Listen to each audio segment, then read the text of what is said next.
What's up, everybody? It is Nia Pierce, editor-in-chief at SheAttackTV, and I am coming to you guys with some Zelda information. As you guys know, yesterday and today, well, today is the 15th. I might be posting this up the following day, which will probably be the 16th. We got a lot of Zelda information based on what was shown to us on the Nintendo Treehouse Live. And boy, oh boy, my Zelda fangirl is on fleek today. Oh my goodness. I love everything that was shown for Zelda, which does have a subtitle now called The Legend of Zelda Breath of the Wild. So, here's everything that we know about The Legend of Zelda Breath of the Wild. So basically, everything that we know about The Legend of Zelda, or everything that we have known about The Legend of Zelda since Ocarina of Time has been basically flipped on its head. This game is going to be the most open-ended, open-world Zelda we have seen since the very first one on the Nintendo Entertainment System, aka the NES. So basically, this means that there's going to be no more point A, point B, point C, big event, then 1, 2, 3, end boss. So everything that you know about Zelda, 3D Zelda, get it out your brain. It don't apply no more. We going into a whole new way to play Zelda. Well, not even new if you played since the original Nintendo, but everything that you've known since the 64, get it out your head right now. So first of all, from the footage that they showed us at the Nintendo Treehouse, you don't start off with that iconic green tunic. You have clothing options, and the clothing have stats in this game, you know, RPG style, and there's a lot more options in regards to clothing for Breath of the Wild, including armor. There was a section in the Treehouse where Link was wearing straight up like metal armor fighting some golem in the middle of the Hyrule field, or whatever they're going to be calling it for Breath of the Wild. And for those of you fangirls out there, you can play as a half-naked Link as long as it's sunny outside, because if it's cold or the weather is acclimate, then you're going to be experiencing some troubles. Link is going to be very, very lethargic, and he might die. So just make sure that you're aware of that. Now, speaking of the weather in Breath of the Wild is going to be dynamic. You know, just like the day and night system that they've incorporated in The Legend of Zelda, there's going to be dynamic weather as well. So say that you're trying to traverse a mountain when it's raining outside, you know, it's going to be slippery, obviously. So that means you're just going to have to come back when the rain is no longer there. So I think it's really interesting how weather is actually going to impact gameplay. That's very interesting. I'm very much looking forward to that. There's also going to be lots of climbing. Not only is Breath of the Wild very big and vast, but it's also very vertical. There's lots of really high mountains, lots of trees to climb, lots of temples and buildings to climb as well. So that's really dope. I feel like Link is getting his Nathan Drake on, and I am all for that. There's also going to be the stamina gauge, which is coming back. If you guys remember in The Legend of Zelda Skyward Sword, the stamina bar was in that game as well. So obviously there's a lot of action that you're going to be doing in The Legend of Zelda Breath of the Wild with the climbing. So just make sure to watch your stamina bar, because you got to be real strategic with that, because you could fall to your doom, unfortunately, because Link gets tired, y'all. He gets tired in this game. And just like in the original Zelda on the NES, there is no clear-cut path. Nintendo has said that if you want to go straight to the final boss, you can definitely do that, but you will be very, very underspec. You will probably get bodied. So I would not advise that. But I think it's really interesting that you don't have to necessarily play the story in order to finish the last boss. I think that's actually pretty cool. They're really making this game as open-ended as you can possibly get with the game. Also, in the E3 demo, there were no signs of residents, wanderers, or towns, and that actually kind of concerned me, because I was like, well, what's the point of this big open world if there's no other residents, there's no other, you know, signs of wildlife? But apparently in the E3 demo, they omitted a lot of towns and other inhabitants in the world for the sake of omitting spoilers. So shout outs to Nintendo for that, because I know there's a lot of people out there who didn't even want to watch the stream because they didn't want to be spoiled. They didn't want anything to come out of the stream that would kind of maybe spoil or hinder their enjoyment of the final product. Also, the world map in The Legend of Zelda Breath of the Wild, it's smaller, slightly smaller than the world map of Xenoblade Chronicles X. And for those of you guys who did not play Xenoblade Chronicles X, that world is bigger than Skyrim and Fallout 4 combined. It is ginormous. So the fact that The Legend of Zelda Breath of the Wild is gonna be slightly smaller than that, wow. I don't know, y'all. I don't know if I can stomach a world that big anymore. But fortunately for us, you can tame wild horses in Breath of the Wild, so you won't be doing everything by foot. This kind of concerns me though, because even though horses are fast, are they that fast? So hopefully in Breath of the Wild there will be some kind of fast or quick navigation system.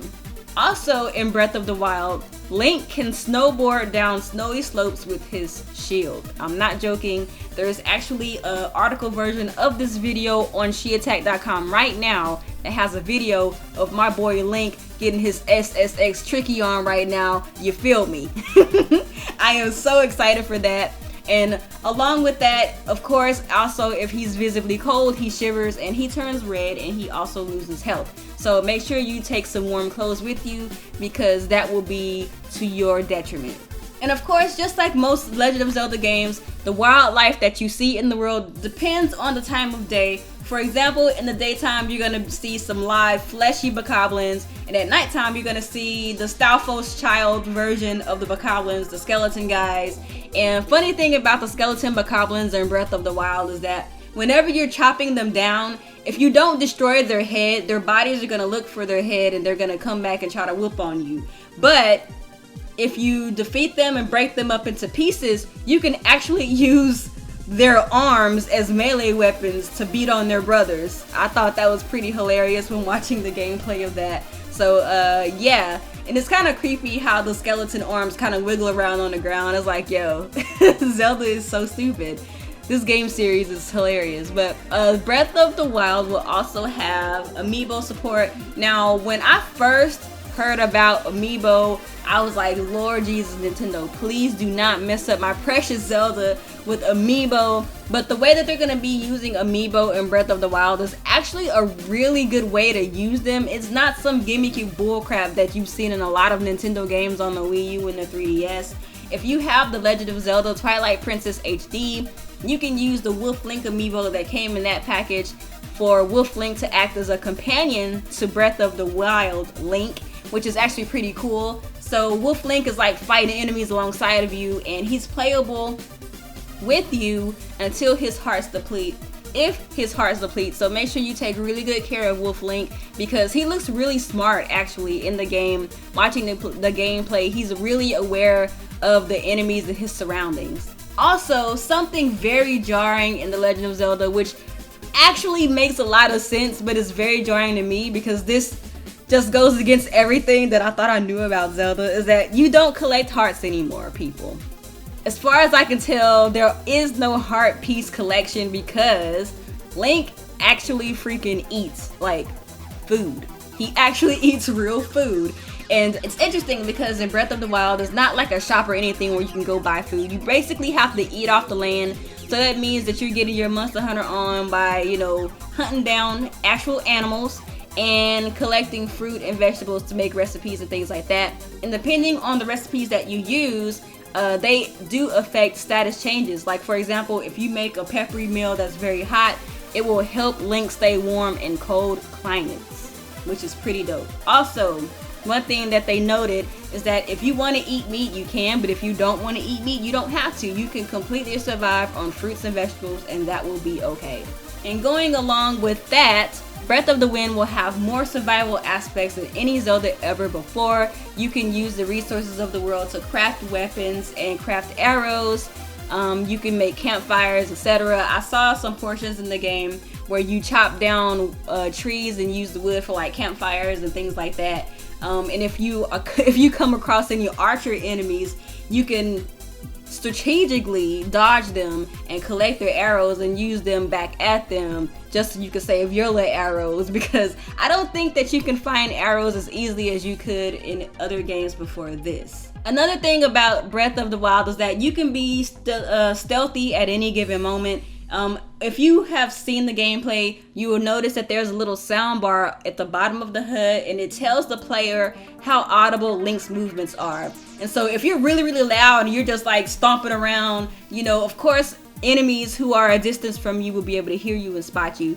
But if you're quiet and you're low to the ground, they won't be able to hear you as much, and you can sneak on them with some type of stealth attacks. Another thing about this game is that when you're shooting arrows and you're jumping off of ledges simultaneously, Link goes into like this really awesome slow motion scope mode that makes sniping enemies like so much more dope. It reminds me of like Gun Time and like Max Payne and stuff like that. It's really dope. Also, Link can jump. There's a button prompt now that allows Link to jump. So, you know, before in Legend of Zelda games, if you wanted to jump, you have to be near a ledge or a cliff. You couldn't just jump whenever you wanted to. Also, in Breath of the Wild, you will be using some type of Sheikah technology to interact with certain objects to solve puzzles. For example, in this gameplay that they showed us, one of the things I remember seeing the most is some type of magnet ability. If you hook up your Sheikah slate to some little rune that gives you that ability, you can pick up metal objects and move them out of the way and do whatever you need to kind of get through that obstacle at that time. Also, this game is gonna have voice acting, y'all.